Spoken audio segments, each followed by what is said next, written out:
ഞാൻ കഴിച്ചില്ലാണെന്നുണ്ടെങ്കിൽ ഇവരെന്തായാലും എനിക്ക് കഴിച്ചില്ലാകാൻ പറ്റില്ല. ഞാൻ രക്ഷപ്പെടുകയാണെന്നുണ്ടെങ്കിൽ പഠിച്ചോണ്ടെന്നുണ്ടെങ്കിൽ ചിലപ്പോൾ രക്ഷപ്പെടുകയാണെന്നുണ്ടെങ്കിൽ എൻ്റെ ഒപ്പം ഇവരും ഞാൻ സെറ്റാക്കും. അയക്ക് കമ്പയർ ചെയ്യണം, അത് വേറെ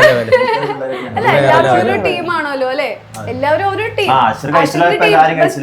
നമ്മുടെ ടീം ബെസ്റ്റ് ടീം, എല്ലാരും ബെസ്റ്റ് തന്നെ അല്ലെ. ആഷിർ ഓൻ എന്തായാലും ടോപ്പ്, ഓന് മാത്രല്ലല്ലോ, ഓന്റെ ഒപ്പം എല്ലാവരും സെറ്റ് ആക്കിയല്ലോ. അതെ, എല്ലാരും കൂടി കൊണ്ടുവച്ച് ഒരു പടം ചെയ്തു. അതേപോലെ ചെയ്യാനാണ് ആഗ്രഹം. നിങ്ങൾ എല്ലാരും കിട്ടും കേട്ടോ. അത്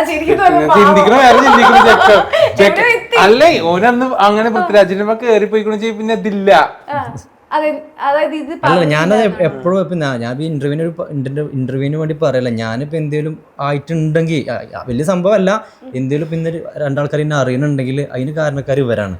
എൻ്റെ കട്ടൊക്കെ എപ്പോൾ വിളിച്ചാലും റെഡിയാണ്. ഏനി ടൈമിൽ ഇപ്പോൾ പണിയൊക്കെ എടുത്ത് കുഴങ്ങിയൊക്കെ വരും രണ്ടാളൊക്കെ. ആ സമയത്ത് വാട ക്യാമറ എടുക്കുക, ചെറിയ ടൈമുള്ള ഇറങ്ങേണ്ട അപ്പോൾ സ്പോട്ടിൽ ഒരു നീച്ച് പോരും. എന്ത് വർക്കാണെങ്കിലും എത്ര ചിലപ്പോൾ വലിയ ഒരു മരം പൊക്കേണ്ട സീനാക്കാൻ വേണ്ടി വരും. ഓൻ സിമ്പിളായിട്ട് ഓനിക്ക് പിന്നെ കുഴപ്പമില്ല, കണ്ടില്ല ഞങ്ങൾ.